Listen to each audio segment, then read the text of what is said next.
ओं नमो भगवते वासुदेवाय नमः। नमस्कार बंधुगण आपण मानकु आम यूट्यूब चैनल को स्वागत। बंधुगण आजिर भिडियो आमे आपण मानकु कहिबु 8 तारिख दिनटी आपणकर किपरि कटिबो कि आजिर दिन आपणक पई किपरि साब्यस्त हेबो ता सहित केउ केउ क्षेत्र रे आपणकु फायदा मिलिबो केउ सबु जिनिस रे आपणकु सावधानता अवलंबन करबा पई पड़िबो आपणकर लव लाइफ किपरि रहिबो कैरियर किपरि रहिबो बिजनेस आउ व्यापार किपरि रहिबो ता सहित स्वास्थ्यर किछि महत्वपूर्ण इनफॉरमेशन मध्ये आमे आपण मानकु देबु आउ वीडियो शेष रे आमे आपण मानकु किछि उपाय विषय मध्ये कहबु जहा द्वारा आपण आजिर दिन को आहुरी अधिक शुभ और मंगलदायक साब्यस्त करि परिबे। फ्रेंड्स आगो को वीडियो आरंभ करबा पूर्व आमर आपनकु रिक्वेस्ट कि जदि आपण आम चैनल ले नुआ करि आछंती तो चैनल को सब्सक्राइब करंतु सांगरे नोटिफिकेशन बेल को मध्ये ऑन करंतु जहाद्वारा समय समय सह नुआ नुआ भिडियोर नोटिफिकेशन आपको मिल जिवो। तो आसंतु जानिबा किपरि रहिबो आपणक पई 8 तारिखर दिन। जदि सबुठारो प्रथमे आमे आपण माननकु कहिबु कि कोन आपणक पई आज पॉजिटिव रहबा पई जाउछि। जदि आमे कहिबा तो फ्रेंड्स आज आपणकर मित्रंकर आपणकु भरपूर सहयोग प्राप्त हेबो जहा आपणकु काफी सकारात्मक भावनार सहित आगो को बढ़ेबा पई काफी प्रोत्साहित प्रदान करिवो।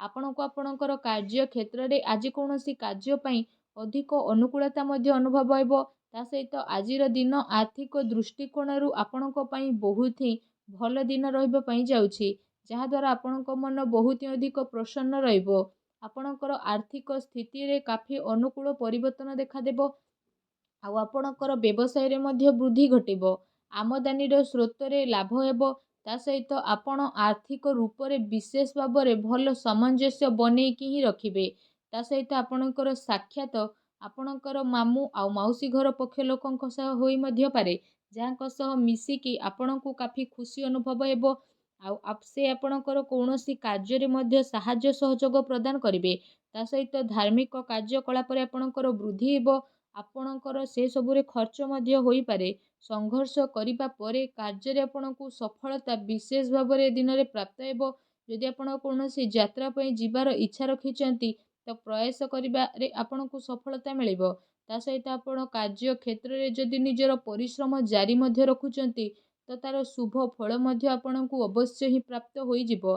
फ्रेंड्स एहा आपणकु मानिकी रखिबार रहिछि कि ए दिन पूर्ण रूप रे जदि कहिबा आपणक पई रहिछि बास आपणको आपणकर भल प्रदर्शन प्रत्येक क्षेत्र रे देबा पई पड़िबो तेबे आपण तार परिणाम स्वरूप प्राप्त होतुबा सबु सुख को बहुत भल भाव पाई परिबे ए कारणरू आपणकर मनोबल मध्ये बनी जिवो जहा पई जदि कहिबा आपण काफी उत्साह रे मध्ये रहिबे आउ निज ऊर्जा बल रे आपण सबु काम को आगो को मध्ये नै जिबे आउ सेथिरे आपणको सफलता आउ विजय मध्ये प्राप्त हेबो जहा पई आपणको खुशी दुई गुणा होई जिवो आउ आपणकर दिल काफी आनंददायक रहइबो। आसंतु जानिबा आज आपणको पई कोन नेगेटिव रहिछि। फ्रेंड्स आपणको पई आवश्यक एहा रहिबो कि आपण कौनसी भी निर्णय को नेबा पूर्वरु निजर पूरा टाइम नियंतु आउ भाबी चिंती की समस्यार उत्तर बाहर करबा पई ट्राई करंतु समस्यार उत्तर बाहर करबा पई पर्याप्त संशोधन को जोटे की रखंतु पारिवारिक जीवन रे आज चिंतार वृद्धि मध्ये हेबो जदि आपण समस्त को सांगरे नै कि चलिबे तो समस्या धीरे धीरे आपणकर काबू रे आसी जिवो ता सहित जदि कहिबा पैसा लेण देण रे आपणको सावधान रखिबार अति आवश्यकता रहिछि तथा कौनसी अन्य व्यक्ति को धन देबा नुकसानदायक मध्ये होई पारे ता सहित ए दिन मानसिक अशांति तथा चिंतापूर्ण स्थिति मध्ये आपणकर विशेष भाव रे उत्पन्न हेबो एहा सहित कौनसी प्रकारर निर्णय नेबा पूर्वरु आपणको केते थर भाबी चिंती कि आपणको आपणको विचार नेबाको पड़िबो एहा आपणको पई काफी फायदामान साब्यस्त हेबो।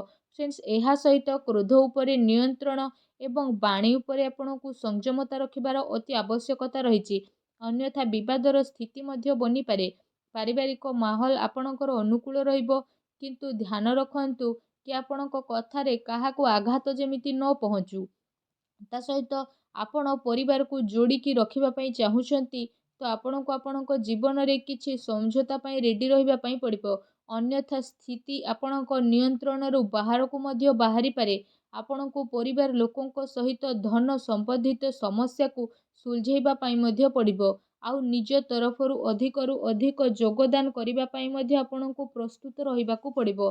ଫ୍ରେଣ୍ଡସ୍, ଏହା ସହିତ ଉଚ୍ଚ ଶିକ୍ଷା ପାଇଁ ପ୍ରୟାସରତ ଲୋକଙ୍କୁ ମଧ୍ୟ ଅଧିକ ପ୍ରୟାସ ରଖିବାର ବିଶେଷ ଆବଶ୍ୟକତା ରହିଛି ତଥା ପ୍ରତୀକ୍ଷା କରିବାକୁ ପଡ଼ିବ, କାହିଁକି ନା ସେମାନଙ୍କ ପାଇଁ ବହୁତ ଅଧିକ ଅବସର ବିଶେଷ ଭାବରେ ଦେଖା ଦେଉନାହିଁ। କିନ୍ତୁ ଆପଣଙ୍କୁ ହିମ୍ମତ ହାରିବାର ଆଦୌ ବି ଆବଶ୍ୟକତା ନାହିଁ, କାହିଁକି ନା ପରିଶ୍ରମ କେବେ ବି ବ୍ୟର୍ଥରେ ଯାଏ ନାହିଁ। ଆସନ୍ତୁ ଜାଣିବା ଆଜି ଆପଣଙ୍କର ଲଭ୍ ଲାଇଫ୍ କିପରି ରହିବ। ଯଦି ଆପଣ ନିଜର ପ୍ରେମୀ ପ୍ରେମିକାଙ୍କୁ ପ୍ରପୋଜ କରିବା ପାଇଁ ଚାହୁଁଛନ୍ତି ତ ଆପଣ କରିପାରିବେ, କିମ୍ବା ନିଜ ମନର କଥା ସେୟାର କରିବା ପାଇଁ ବି ଚାହୁଁଛନ୍ତି ତ ବି ଆପଣ କରିପାରିବେ। ଏହା ପାଇଁ ସମୟ ଆପଣଙ୍କ ପାଇଁ କାଫି ଅନୁକୂଳ ରହୁଛି। ତା ସହିତ ଆପଣଙ୍କ ପ୍ରେମ ସମ୍ବନ୍ଧ କାଫି ମଜବୁତ ରହିବ। ଆପୋଷିକ ସାମଞ୍ଜସ୍ୟରେ ଘନିଷ୍ଠତା ଆପଣଙ୍କୁ ଗୋଟେ ନୂଆ ଖୁସି ପ୍ରଦାନ କରିବ। ଜୀବନ ସାଥୀଙ୍କର ଆପଣଙ୍କୁ ପୁରା ସହଯୋଗ ମଧ୍ୟ ପ୍ରାପ୍ତ ହେବ। ତା ସହିତ ବିବାହିତ ଜାତକଙ୍କ ପାଇଁ ମଧ୍ୟ ଏ ଦିନ ବହୁତ ହି ଭଲ ଦିନ ରହିବା ପାଇଁ ଯାଉଛି।